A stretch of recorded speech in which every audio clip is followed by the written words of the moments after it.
تھی اور اس کا مقابلہ کیا. یہ امریکہ نے کی جنگ نہیں تھی. امریکہ اپنی غرض کے لیے آیا, اور اگر امریکہ نے دیکھا کہ اسٹنگر میسائل ان کو دینے ہیں تو آج وہ ان کو اتنی اس کے اوپر بحث ہوئی تھی کانگریس میں کہ یہ تم مسلمانوں کے ہاتھ میں دے رہے ہو, لیکن پاسباں مل گئے کعبہ کو صنم خانے سے. جب اللہ کی نصرت آئے, وہاں جب گئے حکمت یار نے ریگن سے نیو یارک میں جنرل اسمبلی کے اجلاس میں یہ لوگ گئے, ملنے سے انکار کر دیا کہ میں ریگن کے پاس نہیں جاؤں گا, واشنگٹن نہیں جاؤں گا, یونائٹڈ نیشن آیا ہوں. تو انہوں نے کہا تمہیں امریکہ مدد کرتا ہے. اس نے کہا ہمیں نہیں پتا کون سا امریکہ ہماری مدد کرتا ہے, ہماری مدد تو اللہ تعالیٰ کرتا ہے, اور ہمیں اگر جو کچھ ملتا ہے پاکستان کے ذریعے سے ملتا ہے, ہم امریکہ کے ممنون نہیں ہیں. بات وہی واضح ہو گئی تھی کہ امریکہ ہمارا مستقبل کا دشمن ہے. انہوں نے مسلمانوں کی طاقت کو پہچان لیا تھا کہ ان کے اندر جو قوت مزاحمت ہے, جو جذبہ جہاد ہے, جو شوق شہادت ہے اور جان دینے کی. بھائی دنیا کے دو فلسفے ہیں بڑے سادہ سے, ایک وہ جو تابع زندگی ہے اور ایک ماورائے زندگی ہے. جو تابع زندگی ہے وہ چاہتی ہے کہ زندگی کو خوشحال بنانے کے لیے, خوشنما بنانے کے لیے, آسودہ بنانے کے لیے دولت جمع کرو, اسباب جمع کرو. اور ایک ایسا فلسفہ وہ کہتا ہے کہ نہیں, ایک مقصد کے لیے قربان کر دو اسی زندگی کو. ان دونوں کا میچ پڑ گیا. پہلے اشتراکیت کے ساتھ پڑا, اس کا غروب ہو گیا سورج, وہ نظام ہی الٹ گیا, سارے کا سارا ختم ہو گیا. اب دوسرا آ گیا. انہوں نے دیکھ لیا کہ اور چیزوں کو علاوہ انہوں نے یہ بھی دیکھ لیا کہ یہ مسلمانوں کو روکنا بہت ضروری ہے, کیونکہ اس کے اوپر بہت لکھا گیا. ایک فرانسس فوکیاما نام کا پروفیسر تھا, جب روس تباہ ہوا اور ٹکڑے ٹکڑے ہوا, مسلمان ریاستیں 6 اس میں سے برآمد ہوئی, تو اس نے فوراً ایک تھیسس لکھ دیا, last man and the end of history, کہ تاریخ جہاں مکمل ہو گئی. 2 نظاموں کا ٹکراؤ تھا, ایک اس میں زائل ہو گیا, دوسرا بچ گیا, تو اب history has come to the end. لیکن اس کے فوراً بعد برنارڈ لیوس جیسے جو بڑے یہودی اسکالرز ہیں, اور اس کے علاوہ ایک فرانسس اس کا سیموئل ہنٹنگٹن پروفیسر تھا ہارورڈ کا, اس نے ایک لکھ دیا کلیش آف سیولائزیشن. اور نیٹو کے سیکرٹری جنرل نے اس وقت کہا کون کہتا ہے کہ جنگیں ختم ہو گئی, ابھی تو اسلام میدان میں ہے, ابھی تو ہم نے اس کے ساتھ لڑنا ہے. تو چنانچہ جیسے ہی آپ کی کامیابی ہوئی کہ اے روشنی تباہ تو بن بلا شدی, یعنی ہماری کامیابی ہی ان کی آنکھوں میں کانٹے کی طرح, ان کے دل میں کانٹے کی طرح چبھ گئی کہ یہ اگر ایک سپر پاور کو, کل کو تو ہمارا بیڑا گرک کر دیں گے. اور مقابلہ کس چیز کا ہے؟ نظاموں کا. یہ مقابلہ نہیں کسی اور چیز کا. ایک وہ جو یہودی کا دیا ہوا مصنوعی نظام, جس نے خون ریزیاں دیں, جس نے جنگیں دیں, جس نے ناہمواریاں دیں, جس نے کلونیل سسٹم دیا. یہ جمہوریتیں ہیں جس کو ہم چاٹنے کی کوشش کر رہے ہیں, جس نے انسانیت کو غلام رکھ لیا. سفید چمڑی والوں نے کتنی عرصہ تک اب بھی کالونائز کیا ہوا ہے, اور جب وہ کالونی کا طریقہ چھوڑا تو پھر نیو کالونیلزم کے اوپر آ گئے کہ نہیں, ان کے وسائل کو اپنی لپیٹ میں لو. ورلڈ ٹریڈ آرگنائزیشن کے ذریعے وہ مختلف ڈھیلے بہانے سے ان کو دبا کے, ان کا بازو مروڑ کے, ان کو ڈرا کے, ان کو مقروض کر کے ان کے سارے وسائل اپنے ہاتھ میں لیں. یہ ایک نیا طریقہ, نئی کالونی.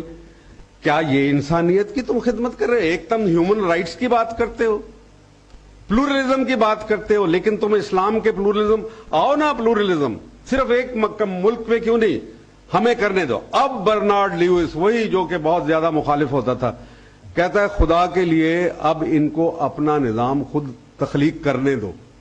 مطلب ہے اگر یہ اسلامی نظام حاصل کرنا چاہتے ہیں تو کر لینے دو. اب وہ اس خود نتیجے پہ پہنچ, مار کھا کے اور ہمیں خون میں نہلا کے, خود بھی بدبخت مارے گئے ہیں, لیکن اس سب کے باوجود اب یہ اس نتیجے پہ پہنچ چکے ہیں. میں آپ کو بتا رہا ہوں ایک عظیم الشان مارکا, اور اتنی سستی جنگ. تو آپ کہیں گے جی ہمارے اتنے مارے گئے 35,000 مارے, ٹھیک ہے, بہت واقعی درست ہے یہ, لیکن کبھی کوئی اتنی بڑی جنگ بھی 35,000 قربانیوں سے جیتی گئی ہے. روس نے روسی نظام کو ختم کرنے کے لیے 13 لاکھ افغانوں نے قربانیاں دیں, ہجرتیں کی, لیکن ان کو یہ تو بڑا سستا پڑ رہا ہے, ہم کو ان کو شکست دینا تو بڑا سستا پڑ رہا ہے. یہ تو کچھ بھی نہیں کیا, یہ تو ہیں ہی بڑے بودے. میں نے ایک دفعہ ایک جملہ کہا تھا کہ یہ افغانستان میں آ تو گئے ہیں, شکست کھائیں گے, اور پھر یہ ان کی اخلاقی بنیاد ہی کوئی نہیں ہے، جھوٹ کی بنیاد پہ ساری چیز مبنی ہے، تو یہ تو نہیں کامیاب ہو سکتے۔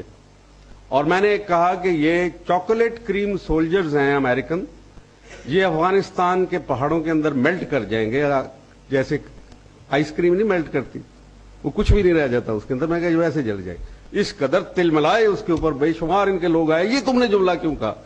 میں کہا وقت ثابت کر دے گا، دیکھ لینا تم اس کے اوپر۔ تو آپ دیکھیں کہ اب یہ مارکا اختتام پذیر ہے، اور یہ افغانستان کو اللہ تعالیٰ نے پتہ نہیں کیا دی ہوئی ہے کہ دو قومیں دنیا کے اندر رہ گئی ہیں، ایک حجاز کا عرب اور ایک افغانستان کا افغان یا پشتون کہہ لیں، لیکن افغان کہوں گا میں، ایک افغانستان قوم جو ہے، ان کو اللہ تعالیٰ نے پتہ نہیں کیا دیا ہوا ہے، ان بوریا نشینوں کو، ان کے پہاڑ کے وہ کوہسار باقی، کیا جی افغان باقی کوہسار باقی، الحق و حکم للہ الملک للہ، یعنی یہ ان کے لیے۔ اور اس کے لیے ابلیس نے اپنی مجلس شورا میں جو علامہ اقبال نے کی ہے کہ افغانیوں کی غیرت دین کا ہے یہ علاج، ملا کو اس کے کوہ دمن سے نکال دو، اور فاقہ کش جو موت سے ڈرتا نہیں ذرا، روح محمد اس کے بدن سے نکال دو۔ یہ کرنے کے لیے آئے تھے، یہ جھگڑا یہ کرنے کے لیے آئے تھے۔ جھگڑے کی اصلی نوعیت یہ ہے کہ روح محمد ہمارے بدن سے نکال دی جائے، کشید کر لی جائے، اور ہمیں نئے نظام کا جو خواب ہم دیکھتے چلے آئے ہیں، پاکستان، افغانستان، دنیا کے سارے مسلمان، اس سارے نظام کو ہمیشہ کے لیے دفن کر دیا جائے، ان کے خوابوں کو ملیا میٹ کر دیا جائے۔ لیکن رزلٹ بالکل مختلف نکل آیا، اور علامہ نے ہی اس افغانستان کے بارے میں کہا تھا کہ آسیہ، ایشیا کے لیے آسیہ استعمال کیا انہوں نے، آسیہ یک پیکر آب و گل است اینڈ ملت افغان دری پیکر دل است، از فساد او فساد ایشیا است اور از کشاد او کشاد ایشیا است۔ یعنی افغانستان کا امن جو ہے وہ ایشیا کا امن ہوگا۔ چین بھی اس بات کو سمجھتا ہے۔ آج چین، جب میں گیا تھا ان کے لوگوں سے بات ہوئی، میں نے کہا تمہارا سلوگن ہے رائزنگ پیسفلی، یعنی امن کے ذریعے سے ترقی کرو، امن پرامن۔ یہ تمہیں امن نصیب کہاں سے ہوا؟ کیونکہ کوئی اس کے لیے خون دے رہا ہے تمہارے امن کے لیے، کسی نے تمہارے دشمن کو تھاما ہوا ہے فرنٹ لائن کے اوپر، اور وہ مسلمان ہیں، وہ اس چیز کو ریکگنائز کرتے ہیں، لیکن اسلام کو پوری طریقے سے سمجھتے نہیں۔ یہ ہمارا کام ہے، ہمارے دانشوروں کا کام ہے، اب ان کے ساتھ خلط ملط کر کے، ان سے مل کے رابطے کر کے کریں۔ ایک نئی دنیا تخلیق ہونے کی ہے میرے بھائیوں، ایک دنیا، ایک نیا سورج نکلنے لگا۔ دو سورج ڈوب گئے دونوں نظاموں کے، ایک خلا آ گیا نا، ایک بھی نظام گیا دوسرا بھی گیا۔ امریکہ مقروض ہے، اتنا قرض کے بوجھ تلے ہے، یورپ کی معیشت کا بھٹا بیٹھ گیا، اور اس سے پہلے اشتراکیت ڈوب گئی تھی۔ کہاں ڈوبی اور کس کی وجہ سے ڈوبی؟ کیونکہ ایک اسلامی پاکستان اس خطے میں موجود تھا، اس سے پہلے کبھی ایسا نہیں ہوا۔ جو بھی آیا ایشیا کا سے حملہ آور سینٹرل ایشیا سے یا کہیں اور سے، اس سے پورے ہندوستان کو رونگ دیا۔ اور ہندوستان تو ہمارے لیے چیز ہی کوئی نہیں ہے، وہ تو تاریخ کے غلط رخ کے اوپر کھڑا ہوا ہے، تاریخ کے بہاؤ کے غلط سمت میں ہندوستان نے پوزیشن لے لی ہوئی ہے۔ اسی لیے اب ان کو مجبوری ہو رہی ہے، معاہدات کرو، یہ کرو وہ کرو۔ کٹ پتلی حکمرانوں کے ساتھ تم معاہدات سے کیا حاصل کرو گے؟ ہمیں کوئی فکر نہیں اس کی۔ آؤ نا افغانستان کے اندر دیکھیں، ہمیں تو بڑی خوشی ہوگی کہ تم تشریف لاؤ۔ تمہاری یہ ایک سازشی موجودگی ہے، اس سے بہتر ہے کہ تم کھل کے آؤ، پھر ہمیں بھی پتہ چلے کہ ہم نے کس طریقے سے جنگ کرنی۔ الحمدللہ بہت بڑا واقعہ ہونے کو ہے، بہت بڑا واقعہ ہونا ہے، اور پاکستان نے اپنی منزل پانی ہے۔ لیکن ہمیں کیا کرنا ہے؟ نو دس از واٹ از امپورٹنٹ۔ ہم نے دیکھ لیا کہ چند دنوں سے بجلی نہیں جا رہی، کیونکہ جوتے مارے ہیں آپ لوگوں نے کھڑے ہو کے، پارٹیوں میں تقسیم ہو کے۔ وہاں اس کوئی پیپل پارٹی والا نہیں تھا، وہ کوئی تحریک انصاف والا نہیں تھا، سب لوگ آ گئے، وہاں آ گئے، متحدے کو انہوں نے کہا تمہاری ایسی کی تیسی، ابھی وہ آ گئی۔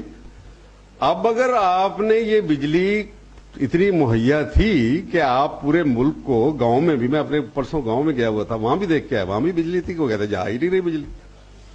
تو آپ ہمیں بتائیں کہ آپ نے اتنے دنوں محروم کیوں؟ اب اس کا حساب دو، یہ اکاؤنٹیبلٹی ہے۔ تم نے ہمیں کیوں محروم رکھا؟ وہ بچے، وہ نوجوان، وہ بیوائیں اور وہ عورتیں جو ہسپتالوں کے اندر مر گئیں کیونکہ اس وقت بجلی آپریشن تھیٹر میں نہیں تھی،